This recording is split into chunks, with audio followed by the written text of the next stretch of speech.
Nasema asante kwa sababu Mungu ametuwezesha tuweze kuzungumza kwa siku ya leo. Ni kwamba Mungu amekuchagua uweze kufuatilia video hili kwamba upate kuelewa kile ambacho amekileta kwako kwa siku ya leo. Na si kwamba umetazama video hii kwa bahati mbaya, hapana, bali Mungu amekuwezesha uweze kuelewa kile ambacho amekileta kwa siku ya leo kwako. Asante sana. Kwa siku ya leo tuna ujumbe ambao unasema kwamba madhara ya Mkristo kutazama picha chafu. Tuna andiko kuu ambalo ni Mathayo 5:28. Neno la Mungu linasema, ni Yesu Kristo anaambia wanafunzi wake ya kwamba, lakini mimi nawaambia, kila mtu atazamaye mwanamke kwa kumtamani amekwisha kuzini naye moyoni mwake. Kwa hiyo tunakuja kuona mtu yoyote yule ambaye ametazama mwanamke kwa macho ya kutamani, huyo amekwisha kuzini naye moyoni. Kwa hiyo Biblia haijakataza Mkristo kutazama mwanamke, hapana. Kitu ambacho Biblia inasema ni hichi: ukimtazama mwanamke kwa macho ya kutamani, tayari umezini naye moyoni. Kwa hiyo imebidi wewe kama Mkristo wa Mungu usiweze kutazama video chafu, kwa sababu zitakuletea tamaa ambayo utakuwa na zini pasipo wewe kujua. Si sahihi kwa Mkristo kutazama ngono. Kutazama ngono ni sawa na kuzini moyoni, hata kama hujatenda kwa mwili.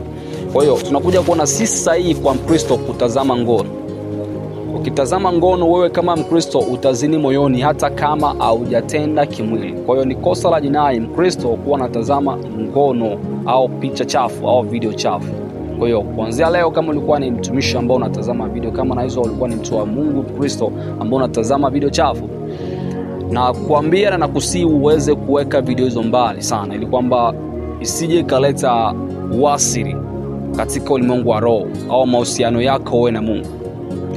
Ndio tunaingia sasa tuone madhara ya Mkristo kutazama ngono.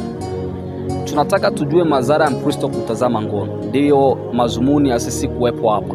Kristo anataka azungumze nasi kupitia watumishi wake au kupitia mtumishi wake Malekesa, ili kwamba tujue madhara ya Mkristo kutazama ngono. Ndio tunakuja kuona jambo la kwanza. Madhara ya kwanza ya Mkristo kutazama ngono ni madhara hipi? Tunachukua jambo la kwanza, inavunja utakatifu. Mkristo akiwa anatazama picha chafu au video chafu, cha kwanza, utakatifu haupo ndani yake. Ina maana inavunja utakatifu. Kama ulikuwa ni mtakatifu, hautakuwa tena mtakatifu kisa cha wewe kutazama ngono au video chafu. Ndio tunakuja kusoma kitabu chetu cha Petro wa kwanza 1:15 hadi 16. Na Mungu anasema, nakuja kutuambia kwamba kama yeye alivyotuita alivyo mtakatifu, nanyi iweni watakatifu. Na maana kama Kristo ametuita yeye aliye mtakatifu, kwa hiyo sisi yatupasa tuweze kuwa watakatifu kama jinsi Kristo alivyo mtakatifu. Kwa hiyo tusije tukavunja utakatifu kwa kutazama video chafu, ni kitu ambacho si sahihi. Kwa hiyo tunakuja kuona kitu ambacho kitasababisha sisi tuweze kukaa mbali na Mungu au tuvunje utakatifu ni kwa sababu tunatazama video chafu au picha chafu. Jambo la pili, huleta uchafu wa kiroho. Kutazama ngono, jambo la pili, inaleta uchafu wa kiroho. Kwa hiyo kuanzia leo acha kutazama ngono au picha chafu. Kwa hiyo ngono au picha chafu inaleta uchafu wa kiroho. Tunaangalia kitabu cha Wakorinto wa pili 7:1, inasema kwamba, basi wapenzi wangu, kwa kuwa tuna ahadi hizo, na tutakase nafsi zetu na uchafu wowote wa mwili na roho, huku tukitimiza utakatifu katika kumcha Mungu. Mtu ambaye anamcha Mungu hawezi akaweza kuvunja utakatifu kisa ngono au kisa kutazama ngono. Ni kitu ambacho hakiwezekani. Kwa hiyo unachukua nafasi ya kujitenga na mambo ya kidunia, unajitenga na uchafu wote ule wa mwili, ili kwamba usiweze kuleta uchafu wa roho. Asante sana. Tunaangalia jambo letu la tatu, tunasema kwamba ufungua milango ya mapepo. Kutazama ngono ufungua milango ya mapepo. Mtu yote yule ambaye anatazama ngono anaweka milango ya mapepo kuwa wazi, ili kwamba pepo ziweze kumvamia vizuri. Alafu unasema hivi, sifanikiwi, siendi mbali. Hapana, ni kuna namna na kuna sehemu uliweka milango wazi ya mapepo, ndiposa wakakushika vizuri, ukashindwa kujinasua. Kwa sababu ukiweka mlango wazi, wa mapepo wanaingia kwako na wanaleta shida kubwa ndani ya maisha yako mpaka unashindwa kuelewa. Kumbe chanzo ni wewe kutazama video zisizo stahili na video ambazo ni chafu. Tunaangalia ukitazama ngono, cha kwanza tunaona inaleta nini? Kama tamaa, uasherati na aibu. Kwa hiyo kuanzia leo acha kutazama ngono au video chafu. Inaleta uasherati, inaleta tamaa mbaya pia na aibu. Tunasoma kitabu chetu cha Waefeso 5:3 na Mungu anasema, lakini uasherati usitajwe kwenu kamwe, wala uchafu wowote wa kutamani, kama iwastahilivyo watakatifu. Kwa hiyo mtakatifu, uasherati hautakiwi kutajwa kamwe kwake. Kwa hiyo wewe kama mtakatifu, ukiwa mtakatifu hutakiwi uwe unajichanga sana na mambo ya kiuasherati, ngono, sijui vitu vya aibu au vitu vichafu. Unatakiwa ujitenge sana na mambo kama hayo, kwa sababu yanaweza kuleta shida katika ulimwengu wa roho.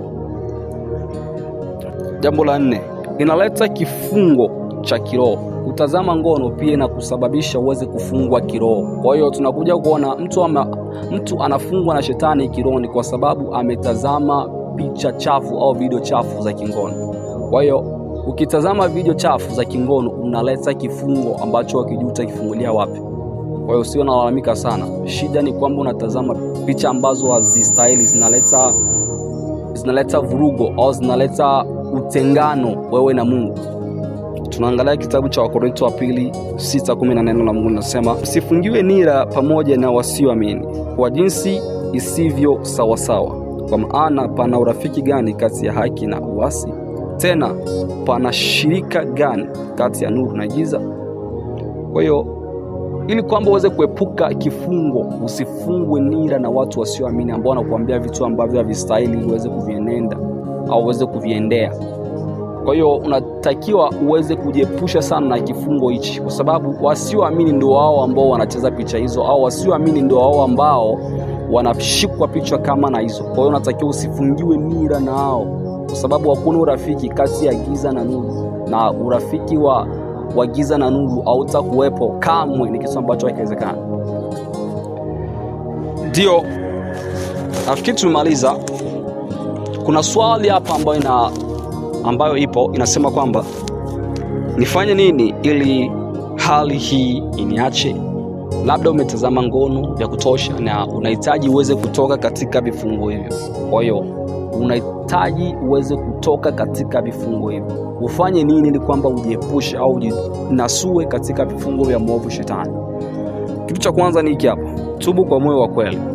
Elewa kwamba ulitenda dhambi, elewa kwamba ulikuwa kwenye makosa, uweze kutubu, uweze kumrudia Mungu. Hilo ni jambo la kwanza. Jambo la pili, omba msaada wa kiroho na ushindi dhidi ya majaribu.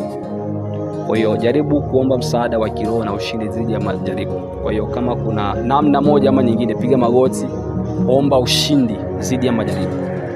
3, epuka mazingira au vifaa vinavyokuchochea kutazama. Kama kuna kitu ambacho kinachochea uweze kutazama video za kingono, jaribu kuepukana na vifaa hivyo, kwa sababu ni vifaa ambavyo vitakuletea shida hapo mbeleni.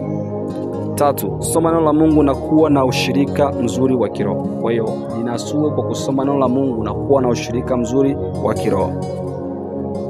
Yesu anaweza kukupa ushindi na kukufanya huru.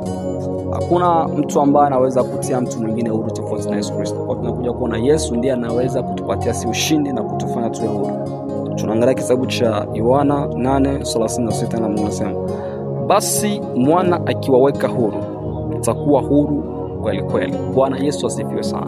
Tunakuja kuona basi Yesu Kristo akituweka huru tutakuwa huru kweli kweli. Namshukuru Mungu kwa sababu amezungumza nawe kupitia video hii.